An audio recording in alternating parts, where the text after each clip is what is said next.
Sahabat-sahabatku yang dikasihi Tuhan, selamat pagi dan selamat berjumpa lagi untuk kita sekalian pada hari ini Senin tanggal 11 Mei, hari biasa pekan kelima Paskah. Pada hari ini kita akan mendengarkan dan merenungkan Injil Tuhan kita Yesus Kristus menurut Yohanes pasal 14 ayat 21 sampai 26.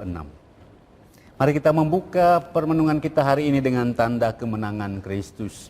Dalam nama Bapa dan Putra dan Roh Kudus. Amin. Dalam amanat perpisahannya, Yesus berkata kepada murid-muridnya, "Barang siapa memegang perintahku dan melakukannya, dialah yang mengasihi aku. Dan barang siapa mengasihi aku, ia akan dikasihi oleh Bapa-Ku. Dan aku pun akan mengasihi dia dan akan menyatakan diriku padanya." Yudas yang bukan Iskariot berkata kepadanya, "Tuhan, apakah sebabnya engkau hendak menyatakan dirimu kepada kami dan bukan kepada dunia?" Jawab Yesus, "Jika seorang mengasihi aku, ia akan menuruti firman-Ku. Bapa-Ku akan mengasihi dia, dan kami akan datang kepadanya dan diam bersama-sama dengan dia. Barang siapa tidak mengasihi aku, ia tidak menuruti firman-Ku. Dan firman yang kamu dengar itu bukanlah daripadaku, melainkan dari Bapa yang mengutus aku. Semuanya itu kukatakan kepadamu selagi aku berada bersama-sama dengan kamu. Tetapi penghibur, yaitu Roh Kudus yang akan diutus oleh Bapa dalam namaku, dialah yang akan mengajarkan segala sesuatu kepadamu dan akan mengingatkan kamu akan semua yang telah kukatakan kepadamu." Demikianlah Injil Tuhan. Terpujilah Kristus.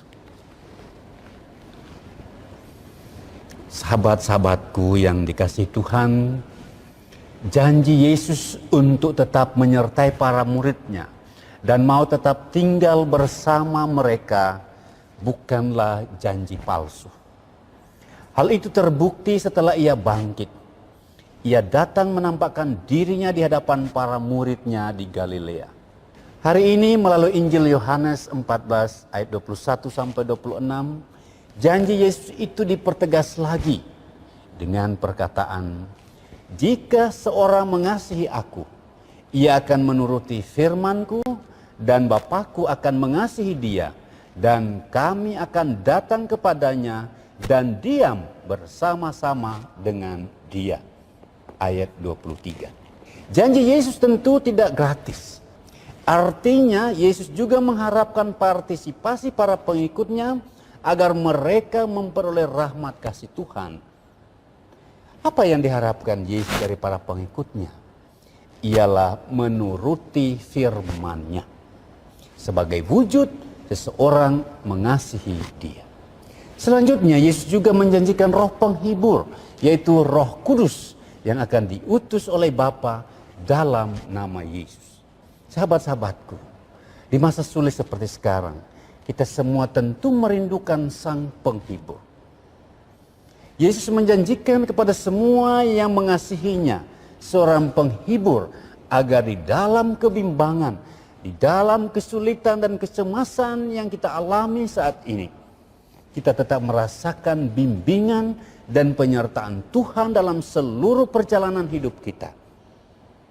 Roh Kudus akan selalu menghibur kita dan memberikan kekuatan kepada kita agar kita meskipun susah namun selalu mengalami sukacita di dalam Roh Kudus. Mari kita mohon agar roh penghibur, Roh Kudus Allah datang menyertai dan membimbing kita agar kita tidak putus harapan, melainkan semakin dikuatkan untuk menjalani hidup ini karena Tuhan kita tidak pernah akan meninggalkan kita umatnya. Ia tidak akan membiarkan kita terpuruk. Ia akan selalu tinggal dan diam bersama-sama kita kini dan selamanya. Dalam nama Bapa dan Putra dan Roh Kudus. Amin.